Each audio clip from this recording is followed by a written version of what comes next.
إن الحمد لله نحمده ونستعينه ونستغفره ونعوذ بالله من شرور أنفسنا وسيئات أعمالنا من يهده الله فلا مضل له ومن يضلله فلا هادي له أشهد أن لا إله إلا الله وحده لا شريك له وأن محمدا عبده ورسوله الذي لا نبي بعده أما بعد.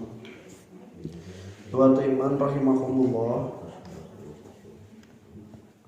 juz kahiji dikawitanana tina surah Al-Baqarah, sementara 7 ayat dina surah Al-Fatihah tidak dihitung kepada bagian dari juz pertama.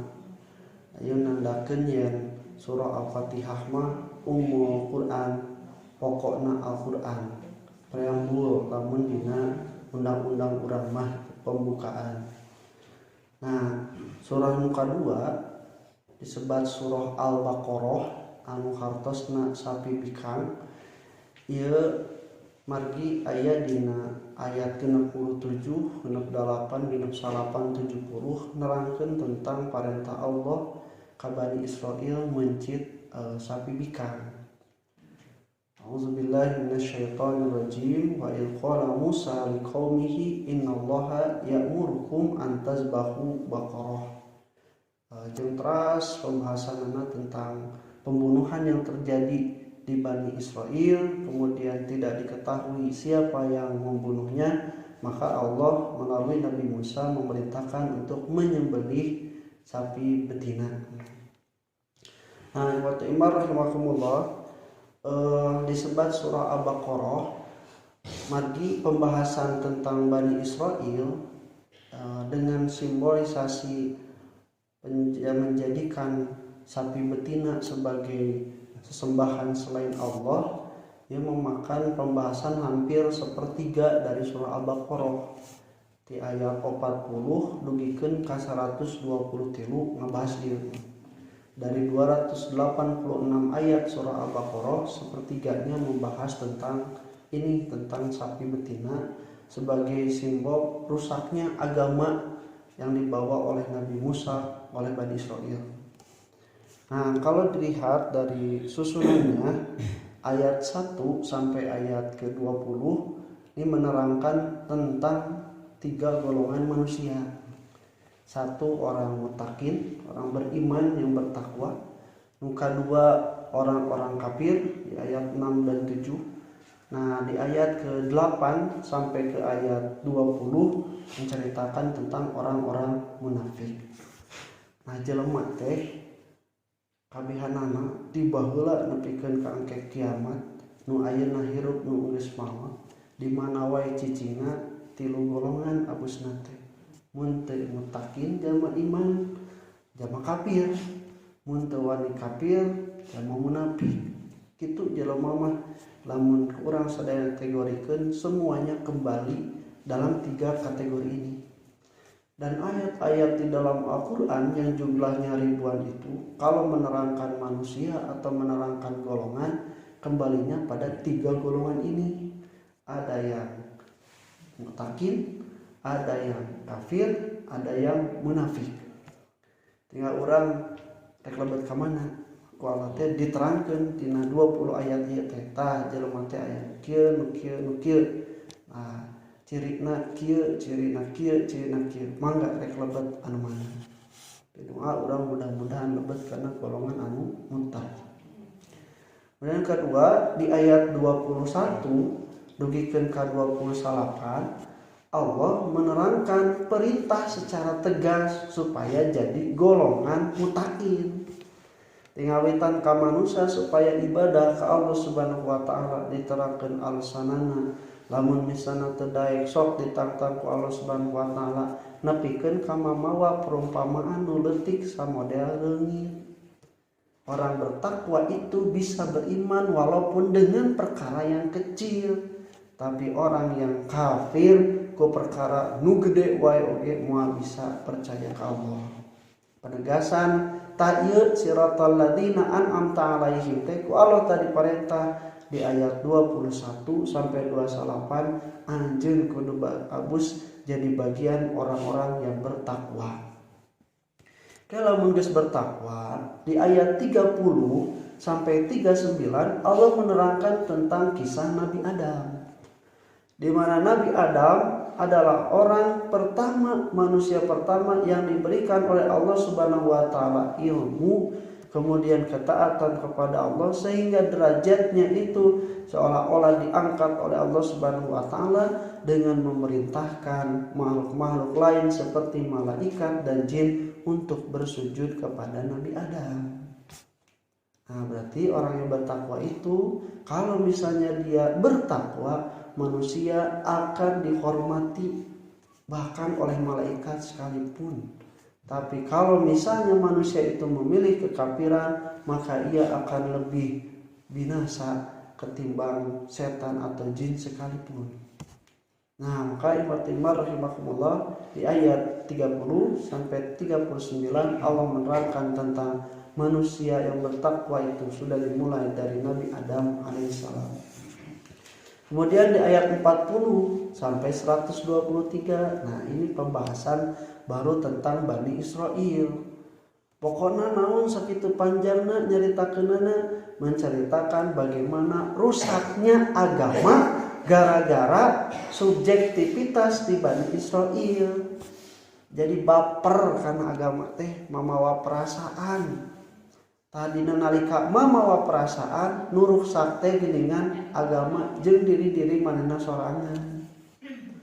Naon contohna? Ya kitu contohna.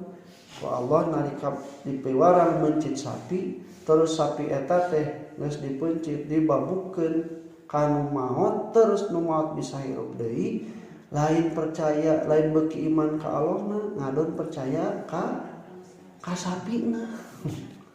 Baper teh memawa perasaan dina masalah agama. Terus dimiwarang ku Allah Subhanahu wa taala cicing di padang ti sabadana diusir, sabadana diudag ku Firaun. Baper lima perasaan di pasihan tuangan mana jeung sawa, cenah embung hayang kacang, hayang bawang, hayang sayur-sayuran, hakikat nama embung di dieu teu sabar nungguan parentah Allah hayang balik deui ka ditu ka Mesir, padahal di Mesir teh dijajah ku Firaun. Nah, berarti ieu mama perasaan. Napikeun kaku samiri nu pokokna ngajadikeun tah nyieun nalika manehanana ningali ka Syam, orang-orang di sana menjadikan berhala sebagai sesembahan samiri ngumpulkeun emas tina babaturan di Bani Israel, terus dilebur dijadikan patung anak sapi nu leutik mun katebak angin bisa ngaheot. Terus saya kumanehna teh disangka hade gitu. Jadi we disembah ka patung anak sapi. Ta ieu nu pokona mah dina surah Al-Baqarah teh 40 sampai 123 menerangkan tentang rusaknya agama itu kade ku baper. Perasaan tak agama mah entong make perasaan. Ya soalnya sholat subuh teh alus 2 rakaat, sigana mun 8 lebih alusnya entong. Ieu teh cenah cek agama teh kieu, sigana lamun leuwih alus. Shalawat tar Nabi teh kieu kurang ditambahan deui, sigana lamun tambah teh leuwih alus.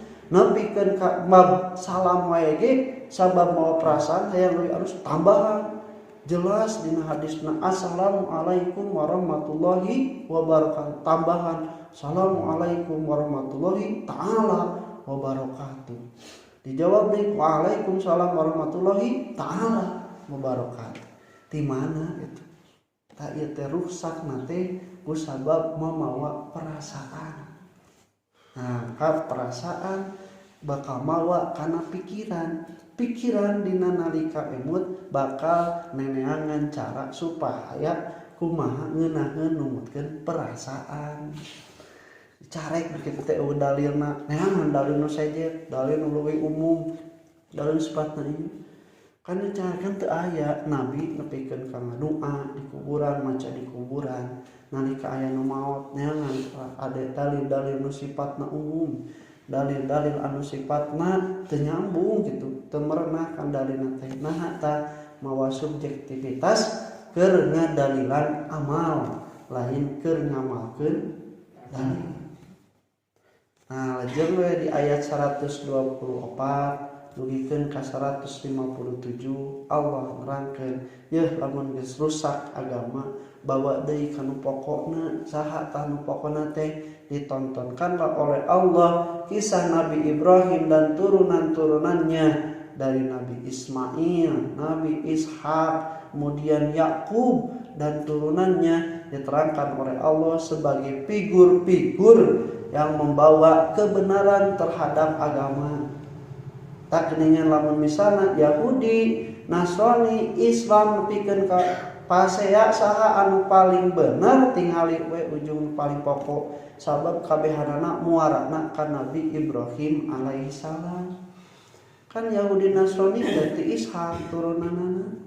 Kitu oge Islam teh turunan Nabi Muhammad teh ti Nabi Ismail alaihi salam. Ta ieu teh figur-figur anu membawa agama dengan hanif, dengan lurus.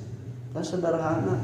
Misalna erek nyebutkeun mana anu bener teh, mana anu deui sarua jeung Nabi Ibrahim teh tinggal we din ajaran. Nabi Ibrahim disunatan. Nu disunatan saha? Yahudi, Nasrani, Islam. Nabi Ibrahim istrina langkung ti hiji, nu ngameunangkeun istrina langkung ti hiji agama mah tuh Islam. Nabi Ibrahim anjeunna mencit berkurban, saha anu berkurban? Tuh gitu. Eta we tingali secara hanif, secara lurus nepikeun ka nalika salatna kiblatna Nabi Ibrahim ka mana? Ka Ka'bah. Nah teu ka Baitul Maqdis, rasul ge kantos nya dipiwarang anu mah ka Ka'bah nurutkeun milah Ibrahim. Maka umat Ibrahim rahimakumullah wa Allah di ayat 124 sampai 157 figur-figur Nabi Ibrahim dan keturunannya adalah figur-figur yang melaksanakan agama secara hanif. Kemudian di ayat 124 dugikeun ka dan 158 sampai ke ayat 177. Nah, Allah Subhanahu wa taala menerangkan tentang peran pemimpin-pemimpin yang mengeluarkan manusia dari jalan yang benar. Anu yaktumuna ma anjalallah, anu nyumputkeun naon ku Allah geus disebatkeun, geus disebatkeun, geus diturunkeun, disumputkeun.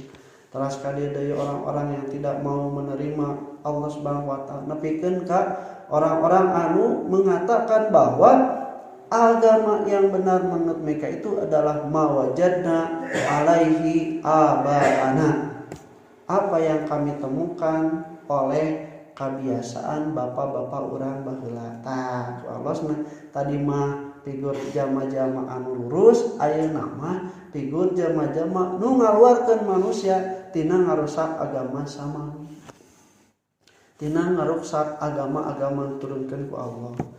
Napikeun ka Nabi Musa ku anjeun oge nyarita ya Bani Israil lima tuqdunani. Bani Israil naon anjeun napikeun ka nyarita kami wa qad ta'lamuna anni rasulullah ilaikum. Pada anjeun kan apa kaula teh rasul ti Allah ke aranjeun. Napikeun ka ngarusak. Nah di ayat 158 dugi 177 nah Allah terangkan karakteristik orang-orang yang mengeluarkan manusia dari kebenaran agama. Di ayat 178 nah dugikeun ka ayat 285 di ayat kedua terakhir dari surah Al-Baqarah Allah Subhanahu wa taala menerangkan tentang bagaimana yang namanya ibadah. Orsilintas ibadah manusia itu dibangun dan juga bagaimana orang-orang yang rusak di dalam masalah ibadahnya, dalam akidahnya, baik terus juga dalam muamalahnya. Tadi terangkeun tingawitan ibadah saum, wasiat, ibadah haji jeung umroh, berperang, talak, iddah. Kemudian juga diterangkan tentang haid, kemudian anak yatim, kemudian juga diterangkan tentang infak, kemudian diterangkan juga tentang sedekah, tentang peperangan, begikeun ka terakhirna di ayat 285 tentang masalah riba. Nah, ini menunjukkan bahwa ibadah yang originalitas itu dan yang merusak meluar dari ibadah akidah dan muamalah yang disyariatkan Allah diterangkan di 178 dugikeun ka 285. Nah, di ayat terakhir anu unik nate 286 Allah ngeningakeun doa orang-orang yang bertakwa teh, Rabbana la tahmil alaina isron kama hamaltahu alal ladzina min qablina.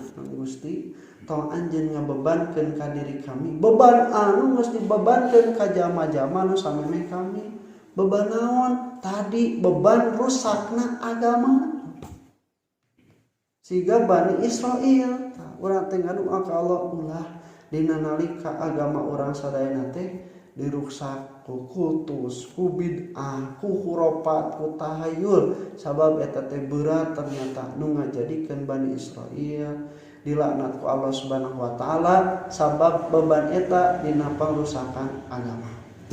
Nah, ayat ieu 280 ayatna para ranjang sadayana Madinah diturunkeunana kajabi ayat 280 hiji turun nalika Rasulullah SAW ibadah haji. Terus turun ayat nu kalabat ayat terakhir wattaqu yauman turja'una fihi ilallah tsumma tuwaffa kullu nafsin ma kasabat wa hum la yuzlamun. Eta ayat anu terakhir nu saur para ulama turunna di Mekah.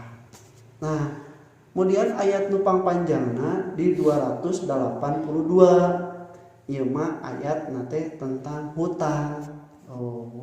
Jadi ayat Al-Baqarah teh sadayana rata-rata paranjang, tapi nupang panjangna di Al-Baqarah jeung sadayana Al-Qur'an teh anu dugikeun ka habis satu halaman satu mushaf sekitar 17 atau 15 baris. Nah, 15 baris itu ternyata menerangkan tentang hutang. Hutang itu adalah pembayaran pada jangka yang telah ditentukan lama atau tidaknya. Nepikeun ka ditartibkeun ku Allah, lamun rek ngahutang kudu ditulis, kudu aya saksi, leuwih hade mun aya jaminan. Sabab naon? Lamun teu nuturkeun ieu hutang nu jadi wasilah silih ta'awun, silih tulungan, engke mah jadi silih permusuhan. Kan gara-gara hutang jalma pasea, jalma jadi pegat silaturahmi, jalma nepikeun ka loba ngabohong. Tah ku Allah teh diajarkeun tah dari hal yang terkecil itu maka janganlah kalian terjebak oleh perkara-perkara yang kecil tapi justru bisa merusak pada persaudaraan, persatuan. Nah, preventifna dijelaskan ku Allah tadi kudu ditulis, kudu aya saksi, lamun aya make jaminan. Nah, karena Islam itu mengajarkan pada kita bahwa menjaga lebih baik daripada mengobati, gitu bahasa orangnya preventif walau teh. Da aing geus terjadi makan hese kepercayaan leungit kitunya, terus silaturahmi geus pegat. Nah dibayarna oge nginjemna 1 tahun karek dibayar 2 tahun ka 1 tahun leuwihna teh eta teh Bu pidosaeun hungkul ngabohong, goreng hate, ngabalieur tah teh mata ca Islam teh kudu preventif di awalna. Dan itu adalah sifat dari ketakwaan. Orang yang takwa mah lain orang-orang anu ngajaran heula kana dosa teh tuluy ngajaran kerek tobat, bukan. Tapi orang yang bertakwa itu menjaga dirinya dari pidosaeun gitu. Hifdzun nafsi amma yatimu, menjaga diri dari perbuatan yang bisa membuat diri terjebak kepada dosa. Nah, orang bertakwa itu dan ini yang Allah Subhanahu wa taala tujukan kepada kita dalam kalimat yang selalu kita pinta, ihdinas siratal mustaqim siratal ladzina an'amta alaihim, adalah yang disebutkan oleh surah Al-Baqarah sebagai orang-orang yang bertakwa. Insyaallah kita orang lanjutkan dina ayat kahiji surah Al-Baqarah. Qul qouli hadza wastaghfirullah li wa lakum. Assalamualaikum warahmatullahi wabarakatuh.